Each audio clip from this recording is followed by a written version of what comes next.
And a defiant speech by Xi Jinping as China marks the 100th anniversary of the ruling Communist Party.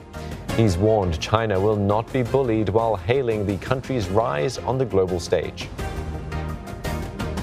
And for a closer look, we're joined by Professor Baogang He from Deakin University.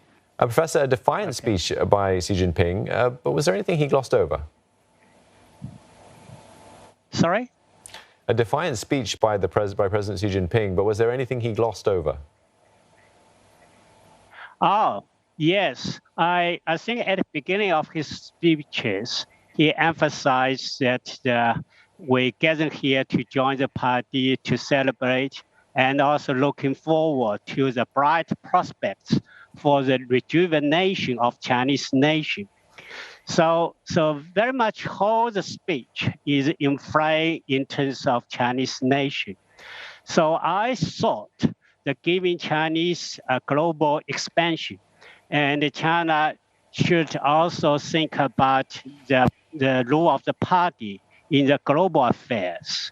So the way is currently is very narrowly define the role of the CCP in the history of Chinese nation, rather than in the broader global universal world.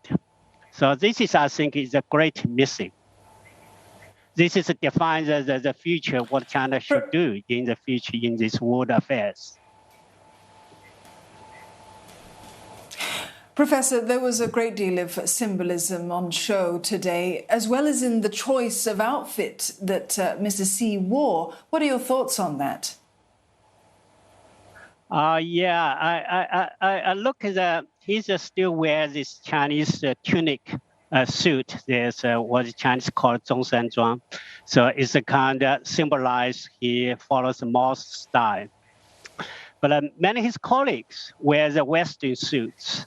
So I think that it's looked like a little bit kind of unusual. So in the past, if we look at the Jiang Zemin, he sometimes wears these Western suits. So it's a kind of symbol of Chinese continue kind of to working with the West. So this is kind of another symbol. So go back to Mao's time now. Yeah, President Xi also had some strong words about the West and warned that China will not be bullied or oppressed. What did you think of that? Yeah, so this is there's very strong words. That is, we will never allow any foreign forces to bully, oppress, or subjugate us. And he even used the words that is anyone who will attempt to do so will find itself on the accusation cause, with a great wall of steel forged by over 1.4 billion Chinese people. So I thought that this is it's a very strong message. So you know that the 1.4 billion Chinese people become part of this great war. So it's a sending message that China will willingly to sacrifice people if want to defend the Chinese nation against the Americans' interference in Taiwan.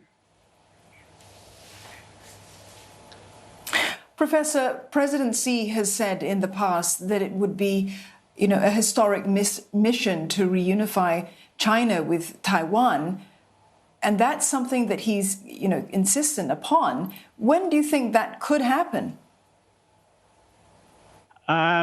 This is not decided by the President Xi, not decided by China. It's the timetable. It depends on a number of the internal, external factors. So under the Jiang Zemin, he originally had a plan.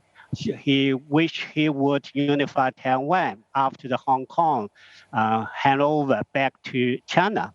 But it didn't happen because realistic speaking, it was impossible. So under the Xi, he probably would face the same kind of issue again if he rushed to unify with Taiwan by force.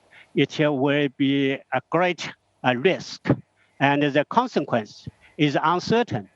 So it's not decided by him. I think this imminent probably is still far away from us, at least in the next few years. All right, thank you very much for your thoughts this evening. We've been speaking with Professor Baogang He from Deakin University.